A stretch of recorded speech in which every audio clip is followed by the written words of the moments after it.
Toujours dans le cadre de la sécurité, je vais vous parler de l'abribus. Ça fait un peu partie de la sécurité. Alors, concernant justement les dégradations qui se sont produites sur l'abribus dans la nuit du 31-12 au 1er janvier, beaucoup de personnes ont été émues ou scandalisées, ce qui est normal d'ailleurs, mais sachez qu'une plainte a été déposée contre X le jour même. Depuis, l'enquête a progressé grâce au courage et au civisme des uns et des autres, et une solution devrait pouvoir émerger avec les familles des auteurs. Donc ce n'est pas la collectivité qui supportera les réparations. Toujours concernant la sécurité, concernant le carrefour du pont de Pierre et de la départementale qui passe en bas, en rue des Fréteaux, vous voyez à peu près où est-ce que ça se trouve. Alors, le miroir destiné à supprimer l'angle mort dans le sens Parigné-Solutré est enfin arrivé. Je vous en parlerai quand même mes derniers vœux, mais il est quand même arrivé. Et il a été financé en partie par les recettes des amendes routières. Vous voyez comme quoi ça sert à quelque chose. Une convention va être signée avec les propriétaires qui habitent au coin de la rue incessamment, et théoriquement, début février, le miroir devrait être installé. Un petit mot pour les associations, même un grand mot. Alors je remercie d'abord toutes les associations de notre village, que ce soit celle de la gymnastique, présente, celle des sports mécaniques, qui véhiculent à leur manière une image de dynamisme, celle des anciens combattants, il est là, oui, il est là, voilà. Toujours bon pied, bon oeil, pour l'organisation des cérémonies, et celle bien sûr de la pétanque ardennaise, je l'ai vu tout à l'heure, il est là-bas, voilà. Et avec son président Daniel Froger et tous les adhérents bénévoles qui ont permis de vous offrir une prestation complète de qualité, alimentation et animation, lors du tir du feu d'artifice. Alors je leur donne rendez-vous cette année s'ils sont de nouveau disponibles. On verra, on en parlera, mais bon. Un grand merci aux familles et aux enfants qui ont participé aux différentes manifestations du 8 mai et du 11 novembre, en déposant depuis 2014 et ce jusqu'en 2018, car vous savez que nous fêtons le centenaire du début et de la fin de la Grande Guerre, qui ont déposé un symbole du souvenir pour chaque nom gravé sur le monument aux morts. Et je remercie également, comme l'a fait tout à l'heure Grégory, Kenny, qui n'est pas là ce soir, mais Johanna transmettra, passionné par ces périodes troublées, et qui nous a lu un texte de sa composition, ce jour-là. Un grand merci à Gérard Barre, il est où Gérard? Il est là. Ah, excuse-moi, je ne t'avais pas vu, pour la couverture médiatique de tous ces événements. Merci. Je te remercie. Et à Christian Rouleau pour le spectacle de qualité qui vous a été proposé dans notre belle église pour Noël. Bien entendu, je n'oublierai pas de remercier également Jacqueline Sigwald, qui a fait, il faut le dire, un travail remarquable à la bibliothèque, d'inventaire, de classement, de remise en état, et qui tient bénévolement les permanences le lundi et le mardi au profit de tous, familles et scolaires. Merci Jacqueline. On peut juste regretter que notre idée d'aider à la création d'un comité intergénérationnel n'ait pas trouvé ses adeptes, mais on aura essayé. Et si d'aventure l'idée trouvait preneur, nous sommes prêts à reprendre le dossier avec vous. Bon, on va parler un peu finance, mais je ne vais pas vous abreuver de chiffres, je vais vous donner que l'essentiel. Le reste, vous l'avez en détail sur le site, comme l'a dit Grégory, ou dans le bulletin. Alors, en plus des gros dossiers que la commune a eu à traiter, que j'ai cités tout à l'heure, deux autres dossiers ont donné lieu à débat au sein du Conseil.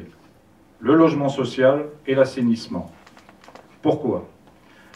La commune s'est lancée en 1995 dans un programme ambitieux de construction de logements sociaux destiné à, bien entendu, à attirer des habitants sur la commune. Alors, cette réalisation a été concrétisée en s'appuyant sur une convention avec la SECOS, Société d'économie mixte, qui a été mise à mal par la mission d'inspection du logement social en 2005. Il s'avérait que cette convention n'était pas réglementaire et la commune n'ayant pas la compétence d'être bailleur social, l'État a imposé à celle-ci de céder son parc à Sarthe Habitat, dont c'est la mission, et avec rien en échange. Alors la commune, il faut savoir, à l'époque, avait engagé l'équivalent de 143 700 € d'aujourd'hui. Alors en 2008, sûre de son bon droit, elle a envoyé une fin de non-recevoir Et malgré les insistances du préfet, nous avons tenu bon. Et je le dis nous, parce que d'abord Michel Haraud est là, et je faisais partie également du conseil, comme deux autres conseillers derrière. Et j'étais un ardent défenseur de cette solution. On pensait s'en sortir et pouvoir aller jusqu'en 2022, date butoir, en devenant propriétaire soit du parc, on rêvait, soit d'une partie de ce parc, mais c'était sans compter sur les normes qui changent tous les ans. À moyen terme, 4, 5 ans, 6 ans, c'était plus de 500 000 € qu'il aurait fallu injecter en plus, sans compter toutes les factures sporadiques qui pleuvent sans cesse pour différents travaux, et le risque important de déconventionnement. Or, il faut savoir, on est en 2015, je vous ai parlé de 2022, il reste encore 7 ans pour aller jusqu'au bout. Alors la conjoncture étant ce qu'elle est, le Conseil a dû faire un choix. Soit porter une grosse partie de ses efforts uniquement sur le logement social, sans avoir la certitude d'obtenir quoi que ce soit à la fin, soit trouver un arrangement avec la Sécos. Après de nombreuses négociations, celle-ci a accepté une rupture de contrat, moyennant une indemnisation en notre faveur, à hauteur de l'investissement initial de la commune. Cette somme sera affectée au programme d'investissement. J'ai donc le plaisir de vous annoncer que la commune n'a rien perdu dans cette affaire, si ce n'est la valeur des terrains, mais cela fait partie du geste solidaire. Désormais, ces logements seront gérés entièrement par Sarthe Habitat.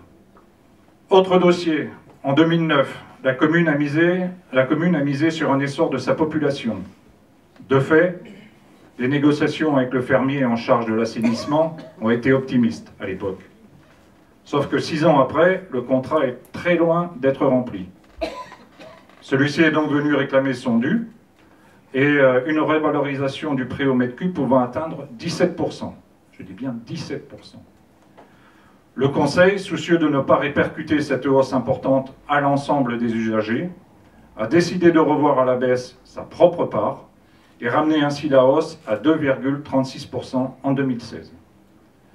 Je voulais aussi vous parler un petit peu d'environnement. Il y a quelques années, le ruisseau qui traverse le village a subi des travaux visant à améliorer l'habitat de la faune aquatique qui le peuple. Mais voilà, à chaque fois qu'il pleut de manière importante, il déborde envahissant le parc à jeux. Alors, que n'ai-je pas entendu sur cet état des lieux? C'est du grand n'importe quoi, ils auraient dû le laisser comme avant. Alors c'est vite oublié qu'il débordait déjà avant, mais pas au même endroit. C'est vrai. Donc j'ai demandé aux techniciens des eaux du syndicat du Duet du Naret à l'origine de ce projet de venir nous expliquer en détail ses choix au cours d'un conseil. Alors il s'avère que cette gestion du cours d'eau était voulue et nécessaire pour permettre aux alluvions et aux pieux plantés dans le lit de faire leur travail, afin de permettre aux poissons de se reproduire. Et d'ailleurs ça a porté ses fruits parce qu'en à peine 3 ans, des espèces qui avaient disparu ont recolonisé le ruisseau, comme la truite par exemple. D'ailleurs, une exposition a eu lieu dans la salle commune de la mairie et vous retrouverez toutes ces informations sur notre site. Théoriquement, d'après ce qu'il nous a dit, il faudra attendre encore au moins 3 ans avant de voir les débordements diminuer notablement. Voilà, maintenant vous savez, comme moi, les tenants et les aboutissants de cette réalisation. Alors je vous demande d'en mettre les relais auprès de ceux qui ne sont pas là ce soir. Toujours concernant la mairise. Là, c'est... Bon, je ne suis pas en colère, hein, mais... Merci de vous abstenir de pomper l'eau du ruisseau pour arroser vos parterres lors des périodes de sécheresse. Surtout quand le niveau commence à être critique. Les poissons et la faune aquatique aussi ont besoin d'un certain niveau d'eau pour vivre.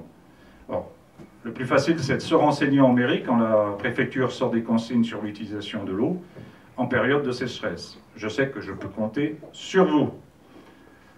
Un petit mot sur la solidarité, et j'ai bientôt fini. Alors je souhaitais également remercier le Centre communal d'action sociale pour son travail, notamment cet été pendant la canicule, en s'assurant que nos aînés ne seraient pas et n'étaient pas en souffrance. À ce sujet, un feuillet avec des consignes et des numéros de téléphone ont été remis à chaque bénéficiaire.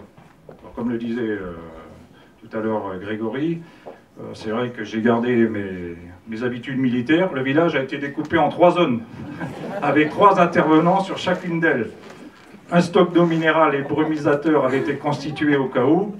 Des visites après contact avec la personne étaient réalisées, mais nous n'avons pas eu besoin d'intervenir de manière curative.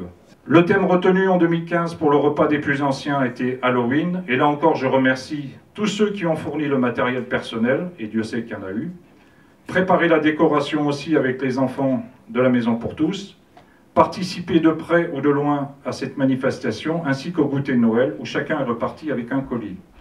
Donc je remercie Katia, Lydie, Adeline, Cécile au pluriel, parce qu'il y en a deux, Janine, Jennifer et Benoît pour leur engagement. Le CCAS s'est aussi proposé des activités à l'extérieur, soit mensuellement, en mettant à disposition des bénéficiaires par ordre d'ancienneté le minibus pour aller au marché, soit tous les 2 mois pour une sortie culturelle ou ludique. Je remercie à ce sujet, et sur bien d'autres d'ailleurs, tellement il y en a, Johanna pour son... Elle est où, Johanna ? Ah, elle est partie. Johanna pour son dévouement, qui est unanimement reconnu dans la commune. Alors, la solidarité, ce ne sont pas que des paroles, c'est aussi de l'action, en permettant à ceux qui ont eu moins de chance dans la vie d'envisager leur intégration dans la société. C'est pourquoi cet été, nous avons fait le choix d'offrir cette opportunité pendant 6 semaines à Stéphane, résident de Pécheret, en renforçant l'équipe de la voirie, et nous en sommes très satisfaits. Cette collaboration devrait être renouvelée cette année. Je remercie, j'ai fini bientôt. Je remercie tous les membres du conseil municipal derrière vous. Alors vous voyez, ils ne sont que 9, avec moi ça fait 10, puisque Sabrina Ardeléan a accepté un poste à Toulouse, donc évidemment, hein, ça fait loin pour venir au conseil municipal. Donc pour la qualité des débats et de leur engagement, ainsi que de tous les personnels communaux, dont certains sont présents dans la salle, voire même tous, très attachés à vous apporter un service de qualité au quotidien. Alors, du haut de leurs 58 ans d'action au service de tous, 2 acteurs majeurs de la commune et le conseil municipal actuel vous saluent, et je demande à Victor, bien Victor, et Michel, là, avec nous, vous avez 58 ans d'action au service de la municipalité, en tant que directeur, en tant que maire, hein, ou en tant qu'élu. Donc moi, je vous demande des applaudissements.